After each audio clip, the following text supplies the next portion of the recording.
Wa amma qauluna Muhammadun Rasulullah fayadkhulu fihi al-imanu bisairil anbiya'i wal malaikati alaihimus salatu wassalamu wal kutubus samawiyatu wal yaumul akhiri li'annahu alaihi salatu wassalamu ja'a bitasdiqi jami'in dalika kulluh. Dan adapun bermula perkataan kita Muhammadur Rasulullah, maka masuk di dalamnya oleh iman dengan segala nabi dan segala malaikat, sabit di atas mereka itu rahmat dan salam, dan segala kitab samawiyah dan hari akhirat. Karena bahwa sungguhnya tiap-tiap lazim di atasnya Nabi sallallahu alaihi wasallam, datang ianya Nabi dengan membenarkan sekalian demikian tiap-tiapnya. Ketika kita mengatakan la ilaha illallah, tiada Tuhan melainkan Allah, artinya tidak ada zat yang lain yang berhak menjadi Tuhan, karena tidak ada satupun zat yang lain yang memiliki sifat istighna dan sifat iftiqar, illa melainkan yang berhak menjadi Tuhan, karena dianya lah zat yang lengkap dengan sifat istighna dan iftiqar. Allah, itulah Allah. Wa anna Muhammadar Rasulullah, dan sesungguhnya Muhammad itu Rasul Allah. Ketika kita mengatakan Muhammad Rasulullah, maka masuk dalam kalimat Muhammad Rasulullah itu yang pertama, iman kepada seluruh Rasul. Kenapa demikian? Dengan meyakini bahwa Muhammad itu Rasulullah, maka dengan sendirinya kita telah meyakini segala Rasul. Karena di antara dakwah Rasulullah adalah membenarkan segala Rasul-Rasul sebelumnya. Wa ma Muhammadun illa Rasul qad khalat min qablihi rusul. Maka di antara dakwah Rasulullah adalah membenarkan segala Rasul-Rasul sebelumnya. Bahkan tidak dikatakan seseorang itu beriman apabila tidak mengimani Nabi Allah Ibrahim itu Rasul, Musa, Isa alaihi salam juga itu merupakan Rasul. Begitu pula masuk di dalam kalimat Muhammadur Rasulullah, beriman kepada seluruh para malaikat. Karena di antara dakwah Rasulullah pula membenarkan segala para malaikat. Juga masuk dalam kalimat Muhammadur Rasulullah mengimani segala kitab samawiyah, baik itu Zabur, Taurat, Injil. Itu semuanya diyakini merupakan ibarat daripada kalam Allah, ibarat daripada mu'abbar anhu. Maka Zabur, Taurat dan Injil itu sama seperti Al-Quran. Karena berbeda bangsa, tentunya berbeda bahasa. Karena berbeda bahasa, berbeda pula ibarat yang diturunkan oleh Allah, yang dibalik daripada setiap kalimat ibarat tersebut mengandung makna yang sama, yaitu mengesahkan Allah Subhanahu wa taala. La ilaha illallah. Tujuan sama. Mu'abbar anhunya sama, yang berbeda cuma ibaratnya. Arti ibarat satu kalimat yang menunjuki kepada maksud tertentu. Begitu pula dengan meyakini Muhammad Rasulullah, pula meyakini hari akhirat. Karena di antara dakwah Rasulullah juga membenarkan adanya hari akhirat.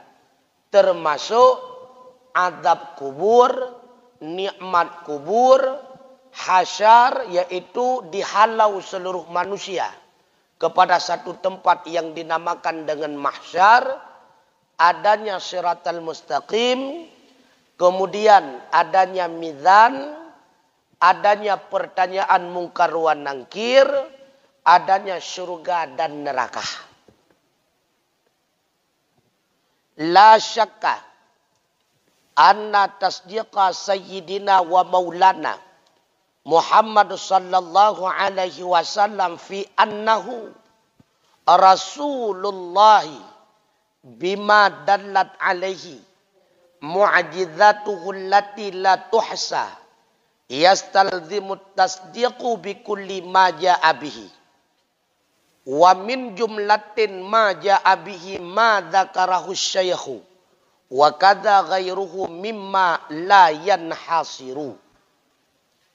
Tidak ada keraguan bahwa sungguh benar penghulu kita Maulana Muhammad sallallahu alaihi wasallam pada bahwa sungguhnya Muhammad itu Rasulullah dengan ma yang menunjuki di atasnya oleh segala mu'jizat-mu'jizatnya Muhammad, mu'jizat allati yang tiada hingga ia, itu menuntut lazimlah membenarkan dengan tiap-tiap barang yang datang ia dengannya Muhammad sallallahu alaihi wasallam, dan sebahagian daripada jumlah ma yang datang ia dengannya Muhammad sallallahu alaihi wasallam itulah ma yang telah menyebut akannya oleh Syekh, dan seperti demikian selainnya daripada ma yang tiada terhasar.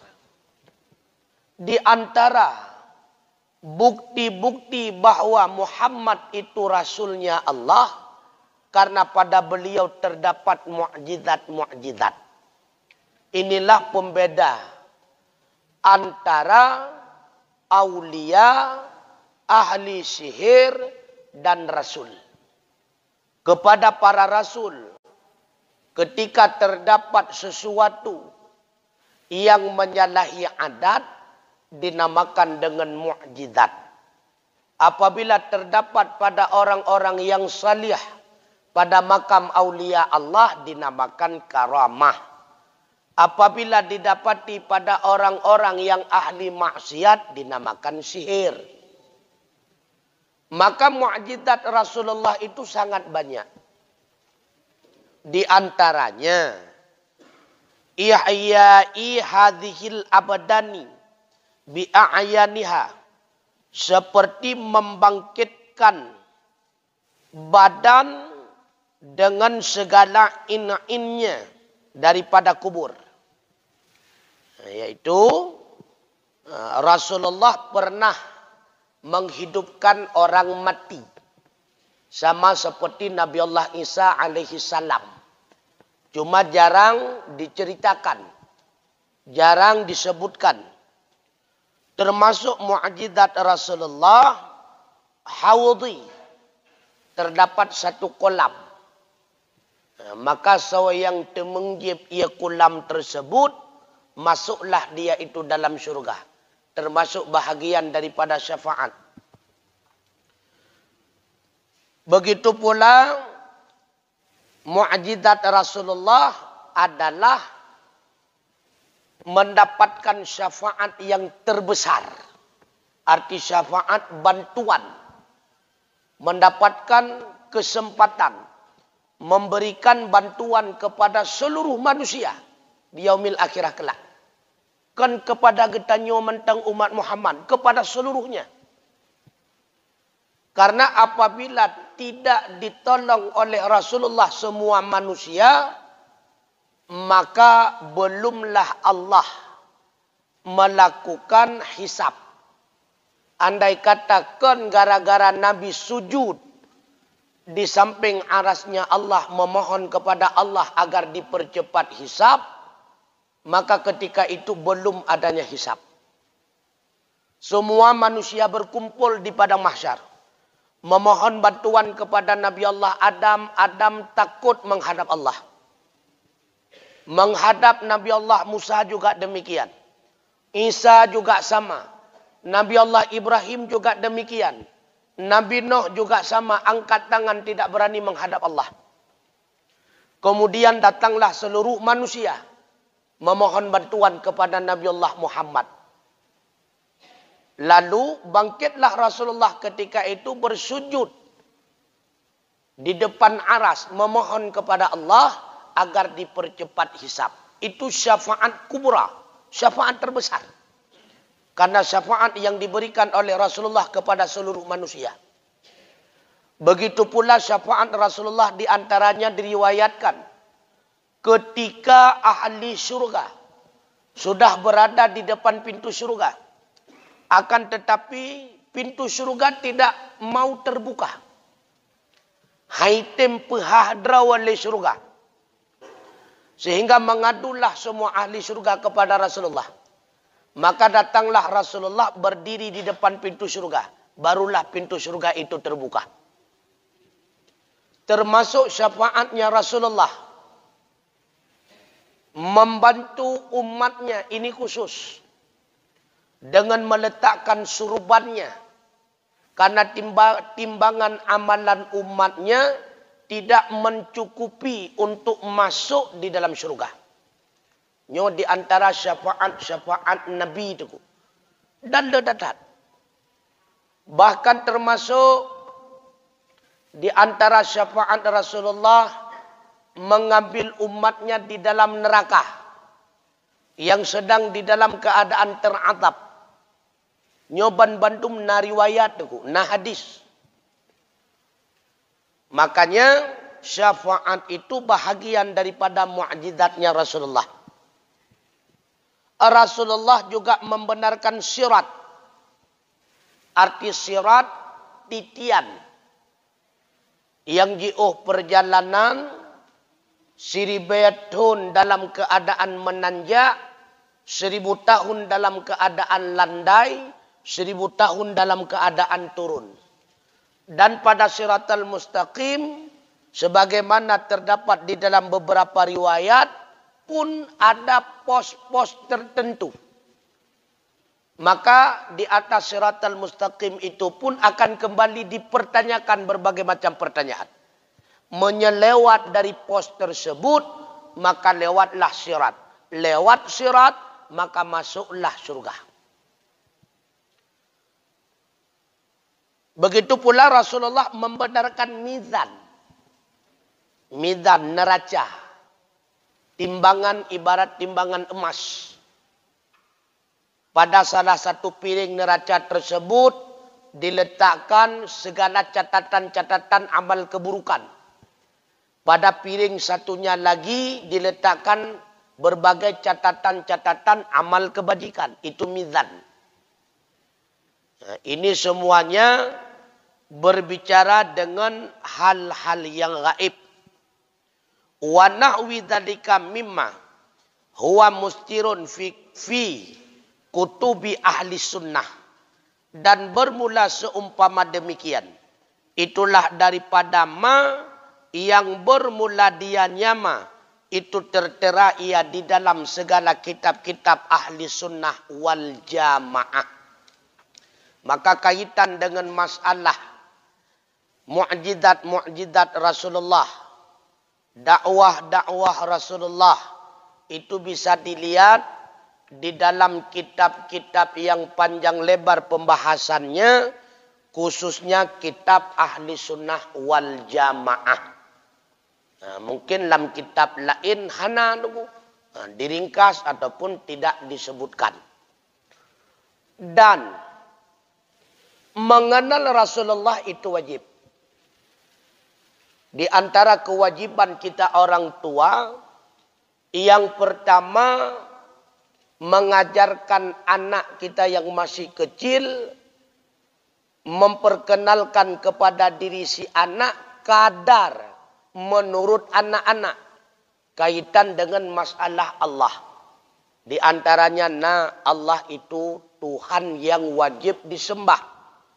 Dan Allah itu adalah Tuhan yang wajib ada. Berbeda dengan kita, kita itu harus ada. Ada kita karena diciptakan Allah. Sudah cukup. Kemudian diajarkan kepada anak kaitan dengan Rasulullah. Nabi kita adalah Muhammad namanya. Anak daripada Abdullah. Ibunya bernama Aminah. Lahirnya di kota Mekah. Bertepatan menurut sejarah hari Senin. Tanggal 12 Rabiul Awal tahun Gajah. Atau 22 April tahun 571 Masehi. Kakek beliau Abdul Muttalib. Yang memelihara beliau, paman beliau. Bernama Abu Talib. Dan di antara paman yang langsung masuk Islam adalah paman yang seusia dengan beliau bernama Hamzah. Daripada nenek beliau Hala. Istri terakhir daripada Abdul Muttalib. Sedangkan Abu Talib tidak beriman. Akan tetapi mendukung dakwah Nabi. Kemudian Abbas. Pertama tidak beriman. Kemudian setelah terjadi tawanan perang Badar, beliau beriman kepada Allah. Yang paling parah Abu Lahab. Ya. Nyatnya puturi ba'ana. Ya. Nyat etnan ta puturi kajirat. Sang be'eleana meyah itan jirat. Nyat etnan mentang kamadah. Ta puturi ba'ana. Karena menurut riwayat, ketika lahir Rasulullah dan ketika Rasulullah mendakwahkan agama Allah, pada hakikatnya semua masyarakat kota Mekah, semua masyarakat Quraisy membenarkan Nabi Allah Muhammad itu Rasul. Karena Rasulullah tidak pernah berbohong. Maka ketika Rasulullah berada di Bukit Safa, pada saat itu Rasulullah mengumpulkan semua masyarakat kota Mekah, khususnya keluarga beliau Bani Hashim dan Bani Muttalib. Apa kata Rasulullah? Wahai seluruh saudaraku, kata Rasulullah, seandainya aku kabarkan kepada kalian bahwa di belakang bukit itu ada beberapa pasukan yang berkuda, apakah kalian itu percaya? Apa jawab masyarakat? Kami percaya Muhammad karena engkau tidak pernah berdusta. Semua masyarakat percaya. Tapi ketika Rasulullah mengatakan, wahai seluruh saudaraku, aku peringatkan kepada kalian bahwa sembahlah Allah. Tiada Tuhan melainkan Allah. Aku ini adalah utusannya Allah. Nyohino ke mulai terjadi sengketa. Karena sudah memasuki dalam ranah agama. Artinya apa? Masyarakat Quraisy ketika itu adalah masyarakat yang taat beragama. Karena masyarakat taat beragama, makanya ketika Rasulullah mendakwahkan kaitan masalah agama, menjadi tantangan besar. Kan masyarakat maksiat cukup taat terhadap agamanya. Itulah terhadap agama nenek moyangnya. Agama yang menyembah banyak Tuhan berhala. Cukup taat itu. Sakira masyarakat maksiat hana hek da dakwah tu. Tinggal tasogok dua go taho mentang, kabareh nyo masyarakat taat tu. Termasuk Abu Lahab. Itu masyarakat taat. Cuma li Abu Lahab menyekun urung Tuha ibarat ngang jingu di dalam kubang. Na tujuan tertentu. Na misi tertentu. Abu Lahab membangkang dakwah Rasulullah karena beliau berkeinginan ketika Abu Talib meninggal, maka dianyalah yang akan mengambil peran menjadi pemimpin Quraisy. Nyokono tujuan. Makanya Abu Lahab sadar, kalau seandainya saya mengikuti dakwah Muhammad, berarti saya harus menentang kaum Quraisy. Kaum Quraisy adalah masyarakat yang menyembah banyak Tuhan. Sedangkan Muhammad mendakwahkan Tuhan yang satu. Han merempoleh kesempatan taduk kepimpinan. Yang kedua, kalau seandainya saya mengikuti Muhammad, sama dengan Muhammad yang menjadi pemimpin. Sedangkan saya bawahan. Ini tak ada masalah. Dengan penyebab ambisi, maka kebenaran pun ditinggalkan. Karena kedudukan, karena pangkat. Kan ramai lawitnya kan. Walaupun membelakangi Al-Quran tidak masalah. Yang penting pangkat dapat. Yang penting jabatan dapat. Walau dengan sogok dan sebagainya. Ini karena contoh. Pak Abu Lahab apa ikut? Ini karena contoh. Padahal Abu Lahab paham dan mengetahui benar adanya Muhammad itu Rasulullah. Karena Abu Lahab mengenal Nabi Allah Muhammad dari kecil. Bahkan sebelum Rasulullah mendakwahkan agama Allah, Abu Lahab termasuk orang yang sangat sayang kepada Rasulullah. Cukup sayang ke Nabi. Bahkan semua paman-pamannya menyayangi Rasulullah melebihi daripada keluarganya. Karena memang adat dan budaya masyarakat Arab, walaupun sering kita dengarkan masyarakat Arab merupakan masyarakat Quraisy yang sangat-sangat buruk. Karena mereka berjudi, berzina, mabuk-mabukan. Di balik dari itu hadirin sekalian, masyarakat Arab apabila ada keponaannya yang sudah meninggal ayahandanya, bahkan telah meninggal ibundanya, maka masyarakat Arab ketika itu ibarat bahasa katanya merupah-rupah tunggu untuk memberikan biaya kehidupan, merupah-rupah untuk hira, merupah-rupah untuk perbekalan dalam hidup. Merupah-rupah. Apalagi menyetruk jamaah. Andai kata truk jamaah yang nanti sabah unta. Tidnyan unta. Padahal unta tersebut adalah untuk mencari nafkah. Merasa malu andai kata tidak menjamu tamu itu dengan hal yang mewah. Malu. Maka gecok untanya ngesi ya tengku. Getaguan untuk menjamu tamu tersebut. Maka dibalik daripada setiap keburukan pasti ada kebaikan. Dan dibalik daripada setiap kebaikan pasti dah tersimpan keburukan cik. Yang tergantung orang. Di antara budaya masyarakat Quraisy Arab. Cukup sayang Abu Lahab kepada Rasulullah. Pajan Abu Lahab baru membangkang ketika Nabi Allah Muhammad mendakwakan dirinya Rasul. Nyohino pun. Bahkan karena Abu Lahab punya ambisi. Abu Lahab punya misi. Karena Abu Lahab berkeinginan menggantikan kedudukan Abi Talib. Sedangkan Abbas, pamannya Rasulullah yang kedua, beliau abstain. Hana tepu apa ganyan. Hana membangkang, hana beriman, hana tepu apa.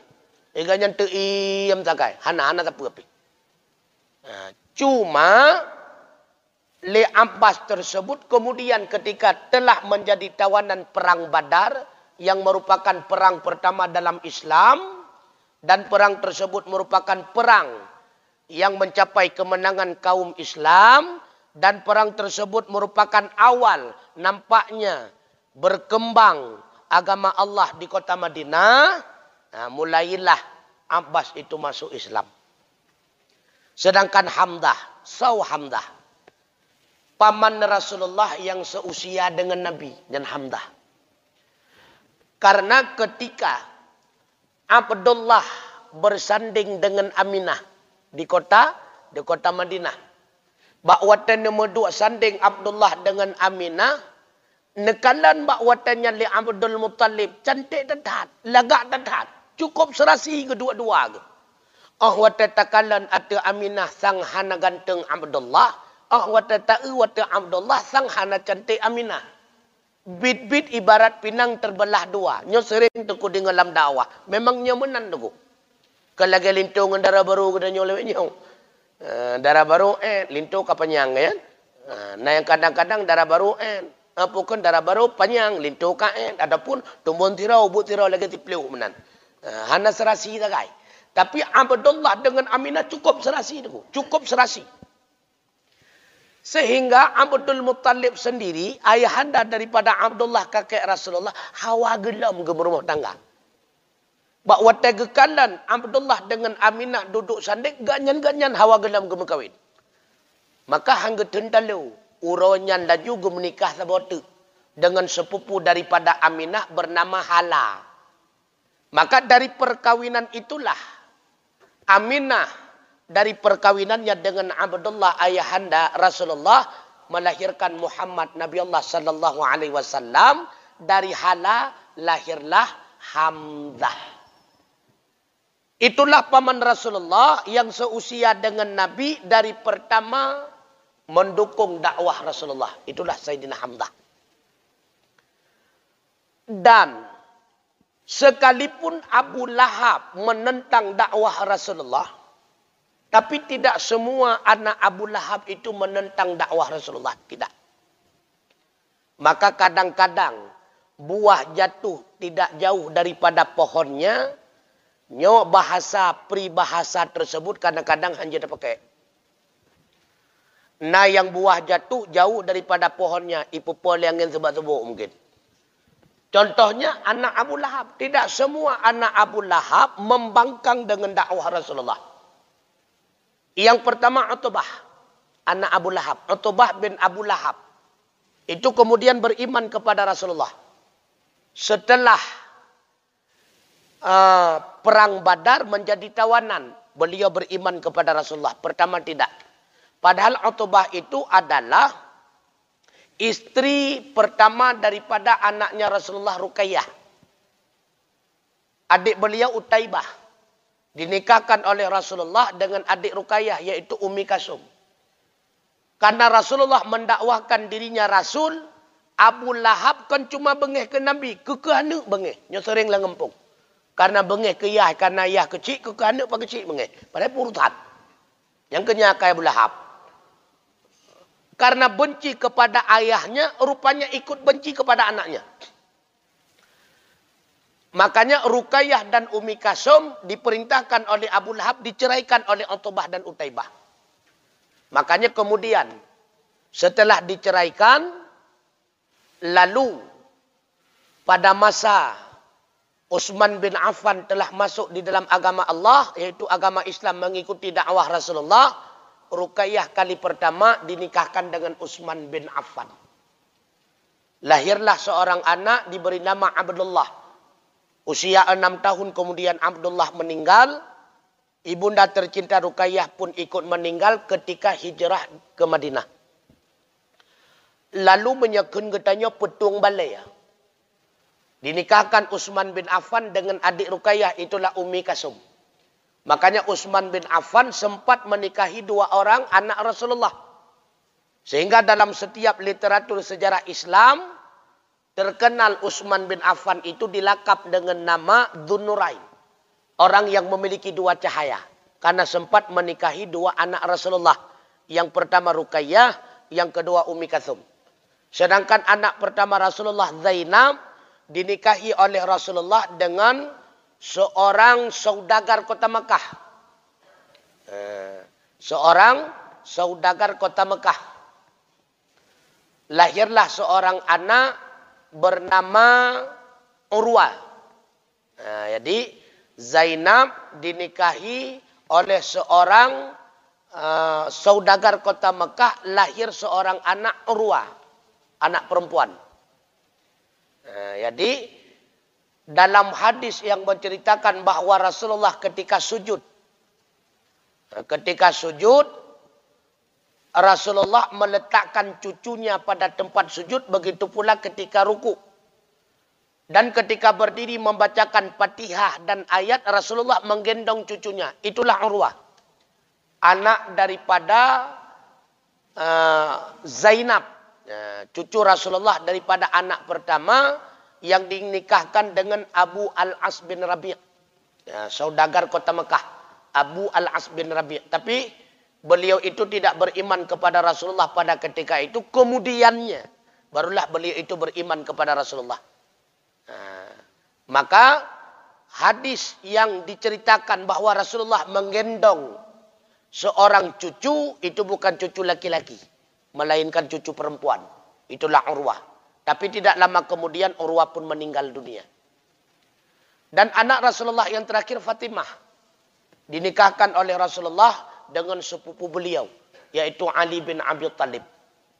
Artinya apa? Rasulullah berumah tangga dengan seorang saudagar kota Mekah bernama Khadijah binti Khuwailid selama 25 tahun. Ketika itu usia Khadijah menurut sejarah 40, Rasulullah usia 25 tahun. Maka Khadijah tutup usia dalam usia 65 tahun. Jadi 25 tahun bersama Rasulullah. 15 tahun sebelum Rasulullah diangkat menjadi Rasul. Dan 10 tahun ketika Rasulullah telah diangkat menjadi Rasul. Khadijah bahkan merupakan wanita pertama yang beriman kepada Rasulullah. Dan orang pertama di dunia yang menyumbangkan segalanya atas dakwah Rasulullah. Segalanya. Bukan cuma harta. Termasuk tenaga, pikiran dan sebagainya. Bahkan ketika Khadijah wafat, bakwate perasaan Khadijah yang akhir-akhir daripada kehidupan nehai Fatimah. Nesah bak punyong Fatimah putra nesah dengku. Ne tawasiat ba ayah gata siat talakai ya.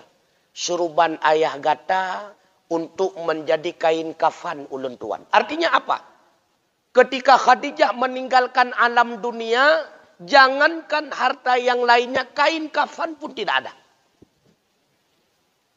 Menurut literatur sejarah, ketika Khadijah di hujung kehidupannya, Khadijah hanya memiliki satu pakaian yang sudah tertambal berjumlah 48 tambalan. 48 boh. Padahal saudagar kaya. Seberapa kayanya Khadijah? Menurut sejarah, sepertiga daripada sumber penghasilan kota Mekah milik daripada Khadijah. Sepertiga. Tapi bakwate kena wafat Khadijah, baja manteng siun tapi metampai 48 boh tambalan. Makanya ketika Khadijah membisik kepada Fatimah, dia dengar oleh Rasulullah, geklik Nabi. Lalu turunlah malaikat Jibril. Netron malaikat Jibril nepetron 5 on daripada ijagapan syurga. Lalu Rasulullah bertanya kepada Jibril, ya Jibril, ini untuk siapa? Yang pertama untuk kamu wahai Muhammad. Yang kedua untuk Khadijah. Yang ketiga untuk Ali bin Abi Thalib. Yang keempat untuk Fatimah. Dan yang kelima untuk Sayyidina Hasan. Untuk Husain mana? Tanya Rasulullah. Husain tidak membutuhkan kain kafan. Karena Husain akan dimutilasi oleh musuhnya.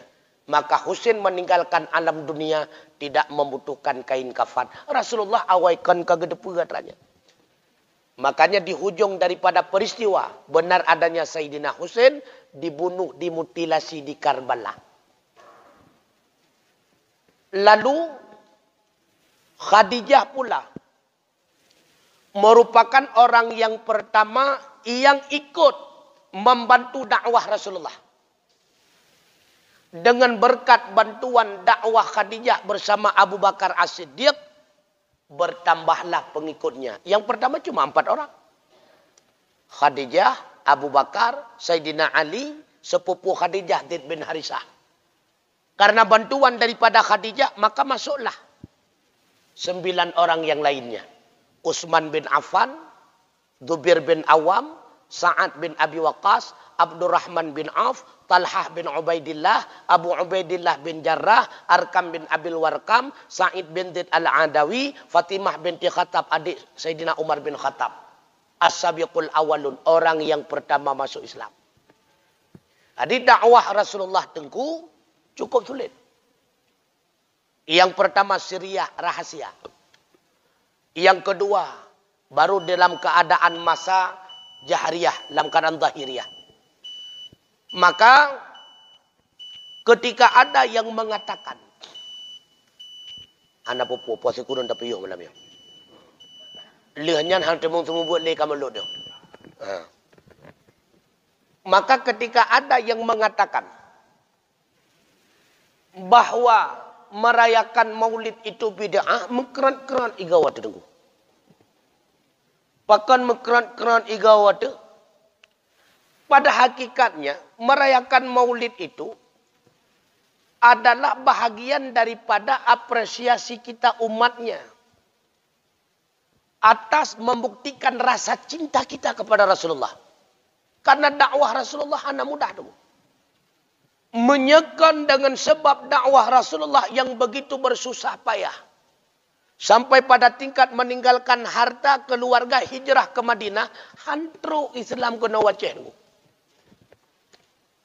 Man kecukup ulau-ulau apabila na yang pegah mak Nabi, ayah Nabi, kapelah. Cukup beraulau-ulau.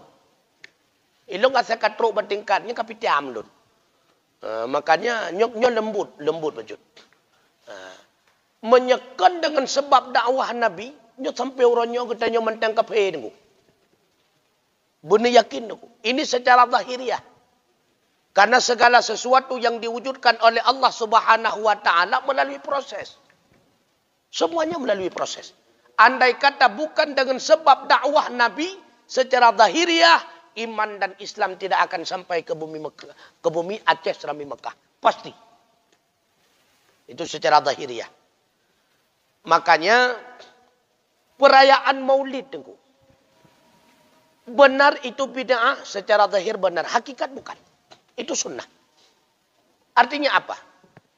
Artinya perayaan Maulid itu telah lama dilakukan oleh umat Islam. Trep kagak puput oleh umat Islam. Bak masa sahabat kan kana. Bahkan Rasulullah itu sendiri merayakan hari kelahirannya. Artinya benih-benih perayaan Maulid itu sudah ditanamkan oleh Rasulullah. Cuma tidak secara eksplisit. Nyotakai. Hanya secara terus terang.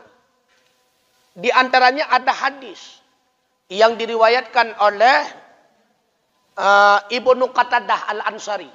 Seorang laki-laki bertanya kepada Rasulullah, "Ya Rasulullah, kenapa engkau berpuasa setiap hari Senin?" Rasulullah menjawab, "Karena hari itu aku dilahirkan dan hari itu aku diutuskan menjadi rasul." Fihi wulidtu. Pada hari itu aku dilahirkan. Artinya apa? Rasulullah berpuasa setiap Senin itu membuktikan beliau merayakan Maulidur Rasul. Merayakan hari kelahirannya. Dan semua sahabat melakukan puasa setiap Senin. Berarti semua sahabat merayakan hari kelahiran Rasulullah. Oleh karenanya sering saya ulang-ulang bahwa memperingati Maulid itu hanya sarana. Sedangkan tujuannya adalah bersalawat kepada Rasulullah. Tujuannya adalah membaca Al-Quran. Tujuannya adalah menyantuni anak yatim. Tujuannya adalah bersedekah. Yang namanya sarana, kreasinya terserah. Namanya sarana adalah duniawiyah, bukan ukhrawiyah. Sarana itu duniawiyah, bukan diniyah, bukan kaitan dengan agama. Cara mengkreasi terserah. Pukul dengan kauri, pukul dengan ceramah, lagi katanya untuk subuh. Jamaah subuh kemudian silakan mengkreasinya. Yang tidak boleh dikreasi diniyah. Makanya sering saya ulang-ulang hadis yang berkaitan wa iyyakum, takutlah kalian wa muhadisatil umur, dengan kejadian-kejadian yang baru, karena kullu bid'atin dhalalah fa inna kulla bid'atin dhalalah, yang kena hadisnya, fa inna kulla muhaddisatin bid'atun wa kullu bid'atin dhalalatun, kan? Sesungguhnya perkara yang baru itu bid'ah dan setiap bid'ah itu dhalalah. Yang dimaksud dengan bid'ah dalam hadis tersebut adalah bid'ah diniyah, bid'ah yang kaitan dengan agama. Jadi kaitan masalah agama tidak boleh dikreasi. Bentuk kata rombak. Kabat semayang menyet karena ruku. Semayang menyet karena sujud. Yang kaitan agama. Kaitan duniawiyah silakan. Karena itu sarana. Karena itu instrumen. Yang hakikat bukan itu. Yang cuma format takai. Isi jihkannya. Lagi format menasah kana. Yang format takai sarana takai menasahnya. Sedangkan tujuan pedang menasah ke apa? Ibadat di dalam. Tabut. Semua buat. Anehnya tak pedang jamaah. Rasulullah tidak pernah mendirikan manasah. Ini salah alam tu. Rasulullah tidak pernah mendirikan pesantren. Rasulullah tidak pernah mendirikan fakultas. Itu duniawiyah. Itu cuma sarana. Yang penting lagi tanya asal di dalamnya. Asal hanya menyimpang dengan agama. Itu tidak masalah. Makanya hadirin. Sidang jamaah maghrib rahimakumullah. Coba senantiasa dalam setiap maulid. Kita selalu berkreasi. Dalam membuktikan cinta kita kepada Rasulullah. Karena di antara cinta kepada Rasulullah, itu berkorban kepada Rasulullah. Karena cinta itu identik dengan pengorbanan. Menyahana pengorbanan yang kecintaannya. Yang abal-abalan, omongan belaka. Karena cinta identik dengan pengorbanan. Sejauh mana kita telah berkorban kepada agama Allah, sejauh mana kita berkorban demi mengedepankan perintah Allah daripada kepentingan pribadi, sejauh mana kita telah berkorban kepada Rasulullah, sebagaimana pengorbannya Rasulullah kepada kita. Mudah-mudahan dengan terus kita berkreasi dalam membuktikan rasa cinta kita kepada Rasulullah, kiranya Allah menempatkan kita bersama Rasulullah kelak. Amin ya rabbal alamin. Usikum wa nafsi bitaqwallah. Wassalamualaikum warahmatullahi wabarakatuh.